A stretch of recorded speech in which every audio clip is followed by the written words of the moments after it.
Your War and Navy Departments present December 7th.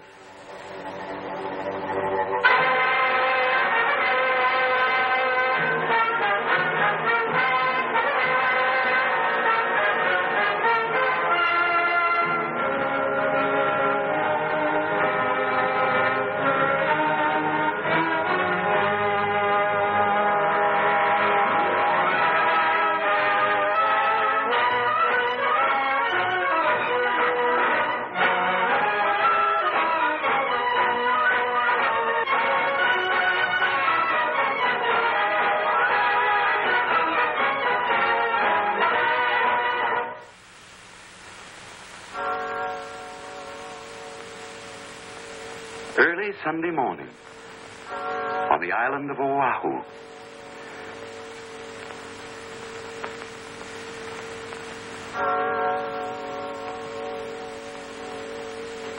On a hilltop, Uncle Sam lay fast asleep, warned of the fire that was licking across the oceans from without, warned of the dangers that were threatening from within, tired from wrangling with his conscience and fatigued after a long, dark night full of disturbing events, as indeed the year 1941 was. He slept in the early Sabbath calm. Safe and secure behind its military and naval ramparts, the city of Honolulu, like many another unsuspecting American community, was also asleep. At all the Army and Navy establishments on the island, after repeated warnings from the War and Navy departments, a number 1 alert had secretly been in effect for 11 days. This alert provided suitable defense against possible acts of sabotage and uprisings within the island itself, but made no provision against attack or invasion. At Hickam Field, the Army's bomber base, precautions were taken to safeguard the equipment against sabotage. Hence, on this Sunday morning, the planes were concentrated in hangars or lined up row by row on the open field. Immediately adjacent to Hickam Field is Pearl Harbor, the Navy's $100 million fist. Here, on this morning of a tragic day of reckoning, capital ships, heavy and light cruisers, lay at anchor. At anchor, too, lay several destroyers, tenders, minesweepers, and repair ships. 86 vessels in all. By 7 o'clock, the city began to stir. For the most part, the atmosphere was serene and quiet. At Hickam Field, ground crews were at work. On a dock in Pearl Harbor, a few bluejackets idled away a few minutes. At Kaneohe, a field mass was being held. Shipmates, today is the third Sunday of Advent, the 7th of December, which means that Christmas is not far ahead. I don't have to remind you fellows that the old Erling is about to shove off, carrying Christmas gifts and letters to the home side. Why not buy them a few presents? Might get Mother a Takaki lei, a little sister a hoo skirt. I think they'd rather have something from little Johnny out here in Hawaii. This is the time when you're going to be missed. So, send them a present for Christmas. But that letter is so important, however. Don't put that off. A few minutes past 7, an incident occurred at a temporary Army aircraft warning station. This station, as indeed the entire aircraft warning system, had officially closed at 7. But Private Joseph L. Lockhart, who had been receiving training here, was granted permission to remain at the station. While listening, he discovered something coming over the detector that alarmed him. He listened intently. Then, certain of his findings, he called the Central Information Center. An inexperienced lieutenant answered the phone. Excuse me, sir. This is Private Lockhart. I believe a large flight of planes are approaching slightly east of north of Oahu at a distance of about 130 miles. Must be our own. We're expecting some B-17s from the mainland. Thank you, sir. This incident, where it acted upon, would have given our forces brief but precious time for defense action, and may have considerably affected the events of this fateful day. Regrettably, Private Lockhart's warning went unheeded. It was 7:50 a.m. by the clock on the Aloha Tower when the drone of planes was faintly heard.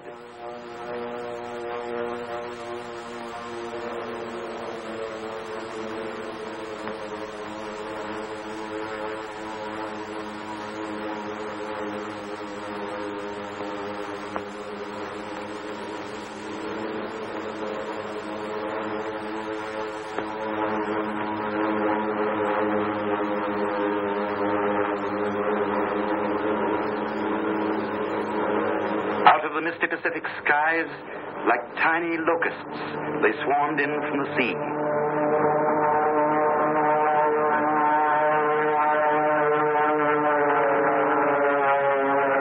From the south.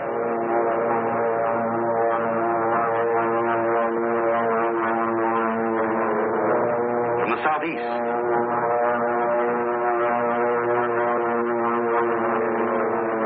And from the north.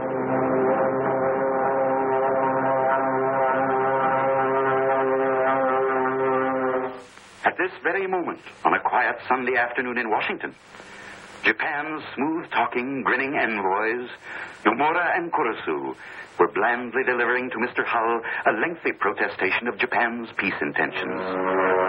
Yet, at this very deceitful moment, about 200 of Japan's messengers of death swooped in over our Pacific paradise. On they came, wave after wave, boldly, fearlessly. They had little to fear. They knew that our task forces were at sea, and they knew their disposition. They knew that no long-distance airplane reconnaissance, no inshore airplane patrol was being maintained. They knew from detailed maps they carried with them the exact location of vital airfields, hangars, and other structures. Each was given a specific objective, and straight toward that objective he came.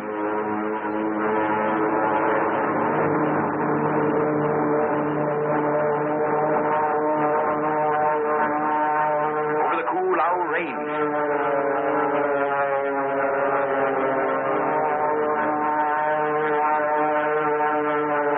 Past the Pali.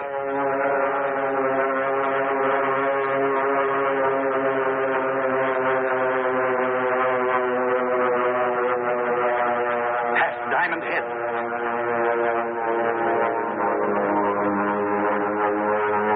And over Waikiki Beach, the treachery of an empire was on the wing.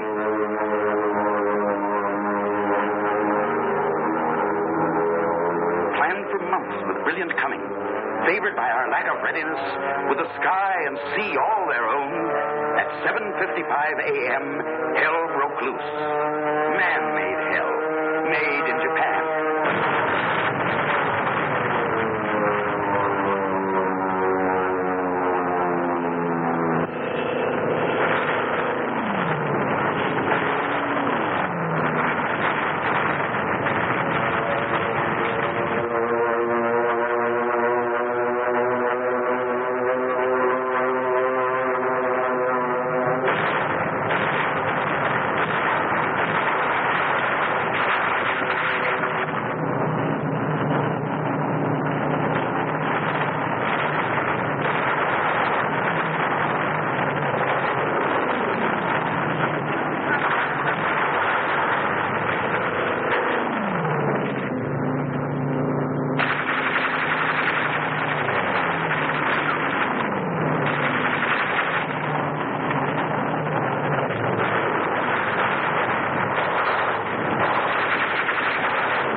Battle station. Northwest.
of the attack momentarily subsided. In the city, the people, awakened by the bombardment, believed the Army and Navy were staging large-scale maneuvers. Scattered bombs, incendiaries, and machine gun fire had changed their minds.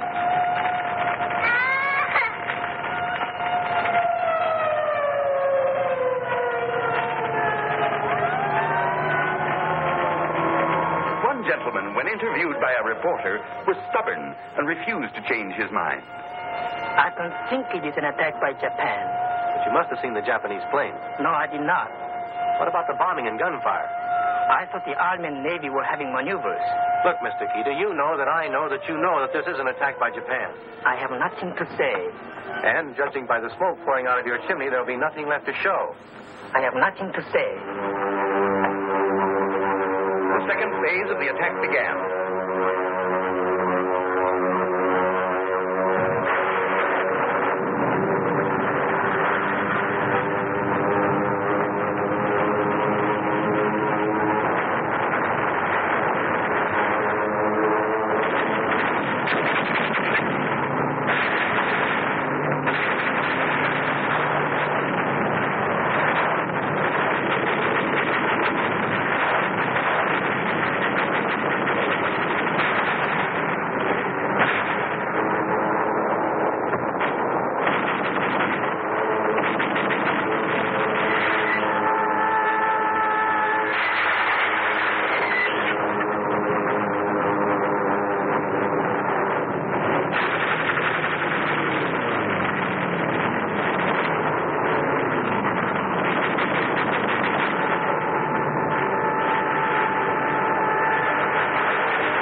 The attack was over. 1 hour and 50 minutes of perfidy. The last wave of the invaders was beaten off. Yes, beaten off by our men, who against overwhelming odds, heroically and magnificently gave notice to the world that we had only begun to fight. When they sneaked in, they were about 200 strong. Only about 150 when they departed. Behind them, they left about 50 of their planes. Most of them were scattered on the airfields in charred, twisted, and mangled wreckage. A few had crashed into the sea and were washed up on the shore.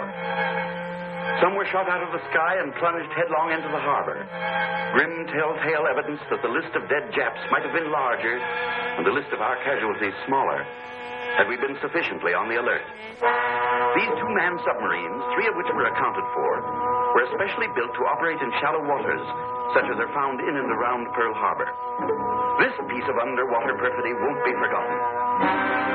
Yes, this, as indeed the whole diabolical plan of the attack, was conceived and aimed toward achieving one objective, and one objective only: to catch us off guard, smash our fleet, cripple our standing as a sea power, and put us out of business. In this it failed. But tragic and terrible was the scene of destruction. Heartbreaking, the sight of ships built to fight and die proudly, now left burning in shallow graves. Painful and lamentable the scenes at Hickam, Wheeler, Kaneohe, with barracks, hangars, and equipment a mass of battered debris. Always, said President Roosevelt, Always will our whole nation remember the character of the onslaught against us.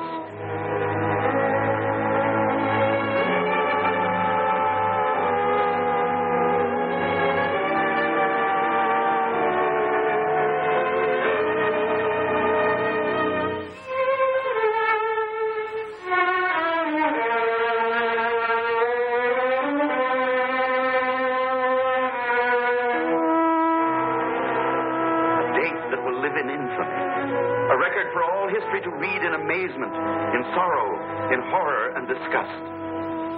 Those also were President Roosevelt's words. Horror and disgust, amazement and sorrow.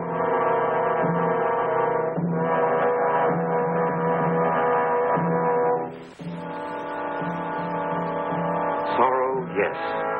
Bitter, grievous, mortifying sorrow. For on this Sabbath day, 2,343 officers and enlisted men of our Army, Navy, and Marine Corps gave their young lives in the service of our country. Who were these young Americans? Let us pause for a few minutes at their hallowed graves and ask a few of them to make themselves known. Who are you, boys? Come on, speak up, some of you. I am Robert R. Kelly, United States Army. I came from Findlay, Ohio. My parents are Mr. and Mrs. James E. Kelly. I am Alfred Aaron Rosenthal, United States Navy. I lived in Brooklyn, New York. My parents are Mr. and Mrs. Henry L. Rosenthal. I am Theodore Stephen Zabel, United States Marine Corps. My hometown is Castalia, Iowa. Those are my parents, Mr. and Mrs. Stephen Zabel. I am Moses Anderson Allen, United States Navy. I lived on a farm in Cove, North Carolina. My mother is Mrs. Addie Allen. I am James Webster Late, United States Navy. I'm from Huntington Park, California. My folks are Mr. and Mrs. William J. Late. I am Antonio S. Tafoya, United States Army. I live just outside of Albuquerque, New Mexico. My father and mother are Mr. and Mrs. Jesus A. Tafoya. I am Lieutenant William R. Schick, United States Army Medical Corps. My home was Chicago, Illinois. My parents are Mr. and Mrs. William H. Schick. My wife's name is Lois. You have a baby now, Lieutenant. He was born 3 months after Pearl Harbor. He's named after you, Billy. And you may be pleased to know he was born on your birthday. Oh, that's swell. Thanks. But tell me one thing, Lieutenant. How does it happen that all of you sound and talk alike? We are all alike. We're all Americans. Our fathers go to thee, author of liberty, to thee we sing. Long may our land be bright with freedom's holy light. Protect us by thy might.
calling Nagasaki. Kobe. Ataro. His Excellency Premier General Hideki Tojo will report to the nation. For many years, the democracy of the United States has threatened to enslave the life of our peace-loving nation. That threat has now effectively been disposed of. I have the honor to report that our bombers have struck an annihilating blow at United States sea power. Here are the facts. Almost immediately, the crowing began. Let's listen to the facts. The battleship Arizona sunk and lost. Regrettably, that's correct, Mr. Tojo. The aircraft carrier Enterprise capsized and lost. Incorrect. That's the old target ship Utah.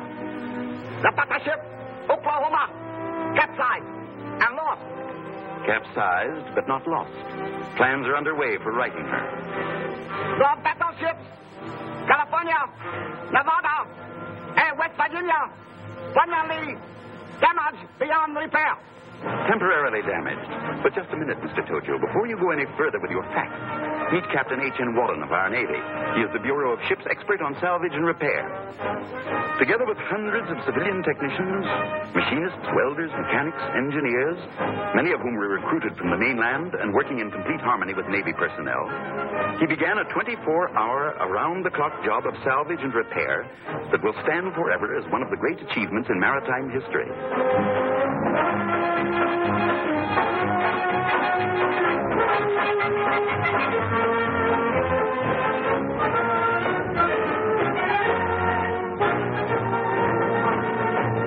Above and below the water's surface, this epic of masterful engineering went on.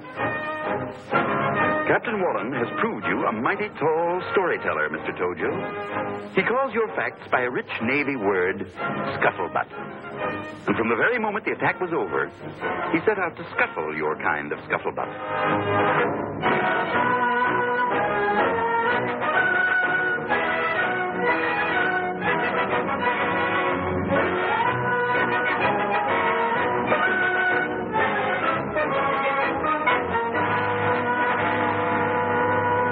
The 23-year-old California, known affectionately to our blue jackets as the prune barge, with her ugly wounds temporarily bound, was refloated and towed to dry dock. Similar attention was given to the 28-year-old Nevada and the 21-year-old West Virginia. Here in dry dock, in record-breaking time, they were overhauled and improved from stem to stern, from hull to peak. Now, dressed in their up-to-the-minute fighting garb and raring to go, these mighty warriors and their proud crews stand out to sea. Godspeed.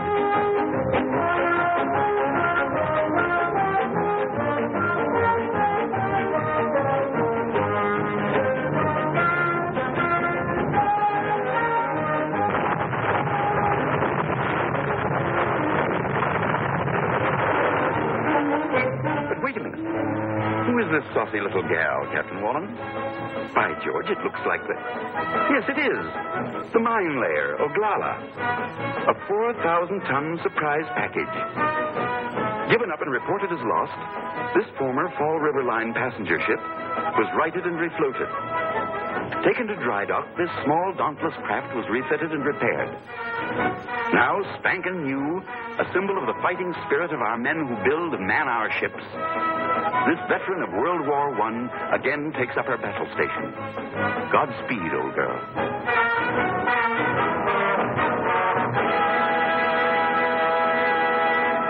So you see, Mr. Tojo, how poorly your facts stand up. Sorry to have interrupted. That which is left of the Pacific Fleet is now in disorderly flight, seeking shelter in the Panama Canal. Before, you were lying. Now you're fishing. All shipping lanes between the United States mainland and Hawaii are blockaded. And now you're wishing. No phantom ships these, Mr. Tojo, but a huge convoy from the mainland. 36 ships, quite a number for blockade runners. They're loaded to the gunwales with reinforcements and supplies. And here's a tip, Mr. Tojo. More of these convoys are on the way. Yes, convoy after convoy. Men in ever-increasing numbers. Supplies in ever-increasing quantity.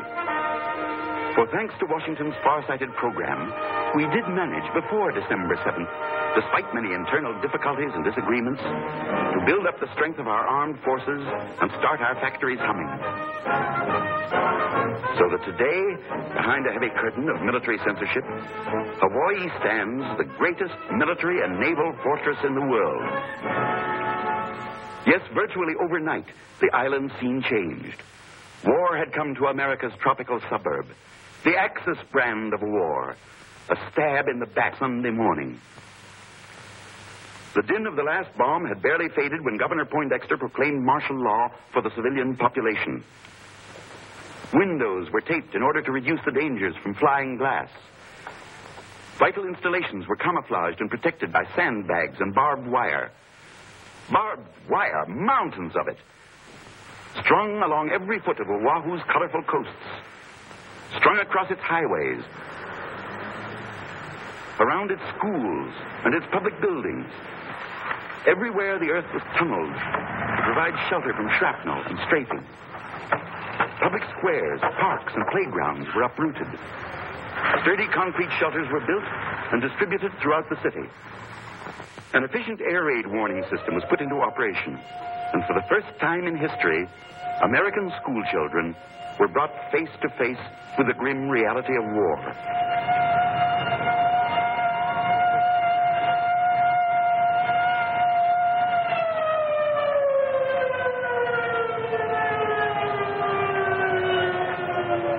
Even tiny little tots, confused and bewildered, were taught to march into zigzag trenches.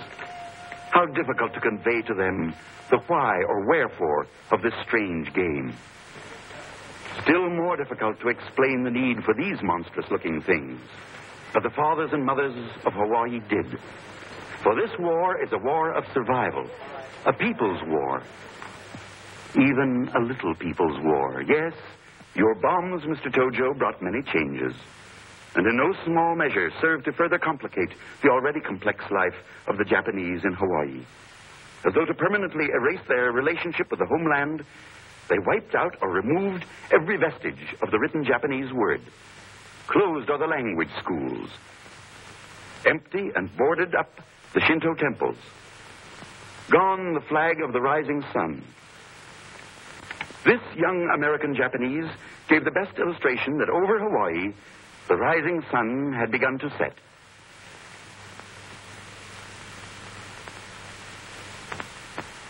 Thus, war came to Hawaii, USA. The Aloha Tower, once the symbol of welcome and hospitality, now stands clad in weird war paint. No longer do luxurious liners bring vacation-bent tourists to these once happy isles. The liners, too, have gone to war. No longer is Waikiki Beach the sun-kissed playground of the Pacific. Barbed wire has changed its face, too. Now, at twilight, the city streets are empty and deserted. Blackouts start each day promptly at dusk. Well, you may crow, Mr. Tojo. You've done a good job of stabbing in the back. You've darkened our cities. You've destroyed our property. You've spilled our blood. Our faith tells us that to all this treachery, there can be but one answer, a time-honored answer. For all they that take the sword shall perish with the sword.